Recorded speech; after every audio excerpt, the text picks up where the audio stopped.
Life never stops testing us. One bat lines and the other begins. 2025 81 സിനിമകൾ ഇതുവരെ കണ്ടു. അതിലൊരുപിടി മികച്ച ചിത്രങ്ങൾ ഉണ്ടായിരുന്നെങ്കിലും ഇത്രയും കിക്ക് തന്ന, ഇത്രയും എൻജോയ് ചെയ്ത സിനിമ ഒരുപക്ഷെ PTA വൺ ബാറ്റിൽ ആഫ്റ്റർ അനദർ ആയിരിക്കും. ഫ്രണ്ട്സ് 75 എന്ന gorilla revolutionary group freedom exercise ചെയ്യാൻ വേണ്ടി അവർ ചെയ്യുന്ന വിവിധ ആക്ടിവിറ്റികൾ. ഈ ഗ്രൂപ്പിലെ പ്രധാനികൾ ഒരു കപ്പിളാണ്, പെർഫീഡിയ ബെവർലി ഹിൽസും ബോബ് ഫെർഗ്യൂസണും. അവരുടെ പേഴ്സണൽ ലൈഫിനും റെവല്യൂഷണറി ലൈഫിനും ഇടയിൽ വരച്ച വര അത്ര ഷാർപ്പ് അല്ലാത്തതുകൊണ്ട് സംഭവിക്കുന്ന ചില പ്രശ്നങ്ങൾ. 16 വർഷങ്ങൾക്ക് ശേഷം ബോബ് തന്റെ മകളോടൊപ്പം സുഖമായി ജീവിക്കുന്നു. അവിടെ ഒരു ടൈം ജമ്പ് സംഭവിക്കുന്നുണ്ട്.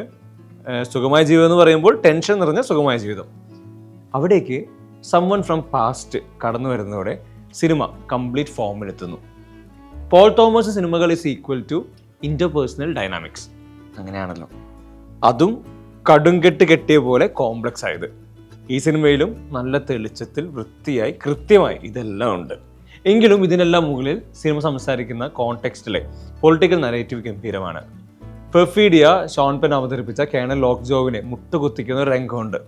ബ്രില്യൻ സീക്വൻസ് ആണ്. റേഷ്യൽ സെക്ഷൽ പവർ ഡൈനാമിക്സിനെ ഒറ്റയടിക്ക് തകിടം മറിക്കുന്ന സീൻ. അൺഅപ്പോളജറ്റിക്കലി പൊളിറ്റിക്കൽ എന്നൊക്കെ പറയില്ലേ, അതാണ് ഈ സിനിമ. ഈ ഫാർ റൈറ്റ് നാഷണലിസ്റ്റ് ഐഡിയോളജികളെ 4 ദിക്കിൽ നിന്ന് അറ്റാക്ക് ചെയ്യുന്നു. മോഡേൺ വേൾഡിൽ സമരങ്ങളുടെ, പ്രൊട്ടസ്റ്റുകളുടെ ആവശ്യകത എന്തുമാത്രം വലുതാണെന്ന് സിനിമ പറയുന്നുണ്ട്. ആവശ്യത്തിന് ഹ്യൂമർ കൂടി ഇംപ്ലൈ ചെയ്തതുകൊണ്ട് സിനിമ അതിഗംഭീര തിയേറ്റർ എക്സ്പീരിയൻസ് ആണ്. ഈ സിനിമയെ നമുക്ക് 2 രീതിയിൽ ഡിവൈഡ് ചെയ്യാം. ആദ്യത്തെ 1.5 മണിക്കൂറും ബാക്കിയുള്ളതും. ഈ 2 ഡിവിഷനും 2 സ്വഭാവമുണ്ട്. അത് സിനിമാറ്റോഗ്രാഫിയിലും എഡിറ്റിങ്ങിലും മികച്ച എക്സ്പീരിയൻസ് നൽകുന്നുണ്ട്. അതിഗംഭീര കാസ്റ്റിങ്ങും ടെക്നിക്കൽ ടീമും. അടുത്ത അക്കാഡമി അവാർഡ്സിൽ ഇവരുടെ ഡോമിനേഷൻ കാണാൻ കഴിയുമെന്ന് ഉറപ്പാണ്. പൊളിറ്റിക്കൽ ആംഗിളിന് അപ്പുറത്തേക്ക് parenting, love, sex, sexual power ഒക്കെ വളരെ ഭംഗിയായി പറയുന്നുണ്ട്.